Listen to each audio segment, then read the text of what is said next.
Frères et sœurs, Shalom, ceci est une libre exhortation et un encouragement pour le témoignage à l'exemple de Jésus-Christ lui-même. Ainsi, pour témoigner de Jésus, on observe ce qu'il est en vous et on s'applique à le devenir. Cela vous a été répété. On n'imite pas à la lettre le Jésus qui est dans la Bible. Les époques changent, les histoires aussi et même les environnements, les professions, les méthodes de travail. Supposons que le Seigneur est raffolé de dattes, de figues ou de feuilles de manioc. Ne vous évertuez pas à manger et aimer les mêmes choses. Ça ne sert à rien, bien-aimés. Dieu a choisi de venir habiter en l'homme pour s'exprimer dans un monde changeant. Lui seul ne change pas. Mais il fait de chacun de nous une réponse selon l'époque et le milieu. Et par la même occasion, il habite et grandit en vous pour vous manifester son grand amour, son amour particulier pour vous seul, rien que pour vous. Demandez-le lui, osez. Bien-aimé, le Seigneur en vous a une façon de faire particulière, mais il produira les mêmes fruits d'amour en tous.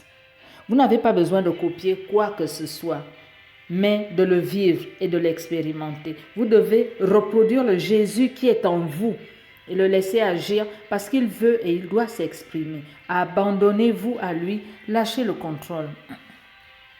Regardez, Dieu a créé les mangues et il y en a plusieurs variétés, mais ça reste des mangues. C'est la même chose pour les oranges et tout cela demeure des fruits différents, mais des fruits quand même. Et vous, vous êtes une œuvre originale de Dieu. Soyez vous-même, montrez-la, apportez votre touche personnelle à la vie dans le monde. Jésus en vous, par son esprit, est votre touche personnelle. Vivez-le, amen, alléluia. Il a dit qu'il est le bon berger et qu'il connaît ses brebis, qu'il les appelle chacune par son nom. Vous en êtes, vous avez donc un nom particulier en Jésus. Vivez ce nom-là. Aucune brebis n'est semblable à l'autre. Extérieurement, oui, comme tous les humains se ressemblent physiquement, mais c'est tout. Vivez le Seigneur en vous et n'ayez pas peur. C'est toujours lui et il prend soin de chacune de ses brebis. Lui-même l'a dit. Frères et sœurs, ne vous enfermez donc pas dans des stéréotypes, dans des clichés de comportement chrétien. C'est cela qui alourdit justement la vie chrétienne et le témoignage. Je répète qu'il ne s'agit pas d'imiter des comportements dits chrétiens, mais de vivre Dieu en vous et le vrai Dieu en nous. L'Esprit de Dieu en nous est plus chrétien que quiconque. Lui, il a le projet de Dieu pour vous et pour le monde dans lequel vous êtes. Jésus a assumé son identité et sa personnalité en Dieu. Il a fait sa vie que lui seul pouvait faire parce que c'était la sienne. Elle était faite pour lui. Maintenant, il vous a envoyé son esprit pour faire de vous ce que vous devez être. Interrogez l'esprit pour savoir qui il est. Témoignez de Jésus-Christ. Exhalez le parfum particulier de bonne odeur que vous êtes. Parce que si nos empreintes digitales sont différentes, nos empreintes spirituelles le sont aussi. Amen, alléluia. Et surtout, vivez. Témoignez de Jésus-Christ.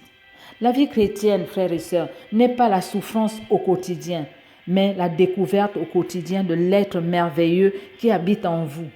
Votre voisin du dedans, qui ne vous quitte jamais, qui est toujours avec vous, pour toujours et partout.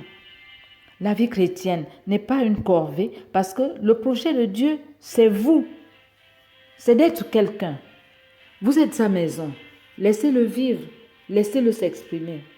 La vie chrétienne, frères et sœurs, c'est de dire « Voici le jour que fit le Seigneur. Alléluia! Quelle belle journée, qu'il pleuve, qu'il vente, qu'il neige. » Puis de demander « Bon, qu'est-ce qu'on fait aujourd'hui, Seigneur ?» Et s'il y a quelque chose à affronter, de s'en remettre à lui et tendre à son écoute. Paix et joie du Christ. Frères et sœurs, Jésus s'est laissé habiter par son Père. Le Père a demeuré en lui et Jésus a témoigné ainsi de son Père qui accomplissait ses propres œuvres à travers lui. Jean 14, de 10 à 11. Et il a dit, « Les paroles que je vous dis ne sont pas de moi, mais du Père qui m'a envoyé. » Le Père a envoyé le Fils. Le Fils, par son esprit, nous envoie à son tour.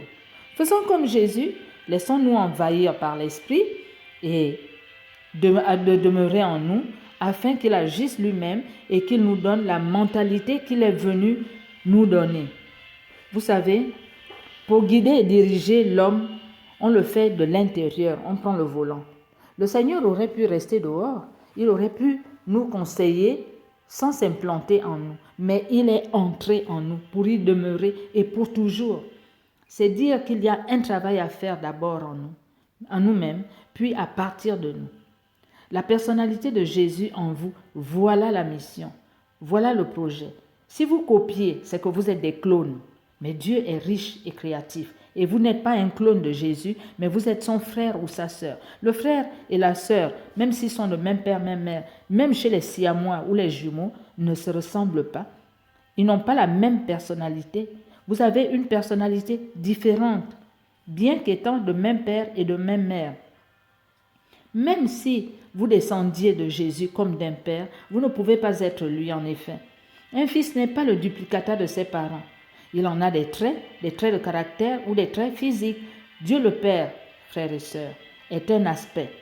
Dieu le Fils en est un autre. Dieu l'Esprit, un autre. Dieu l'Esprit Saint, l'Emmanuel en vous, en est aussi un aspect. Cependant, c'est toujours Dieu. C'est la même cause produisant les mêmes effets. C'est toujours aussi grand, c'est toujours aussi immense. C'est pourquoi, bien-aimés dans le Seigneur Jésus-Christ, discernez l'Esprit qui règne en vous et activez le Saint-Esprit de Dieu. Vivez Dieu à votre portée, l'Emmanuel, celui que vous pouvez contenir et porter, et soyez transformés au nom de Jésus-Christ par le renouvellement de votre intelligence. Amen. Alléluia.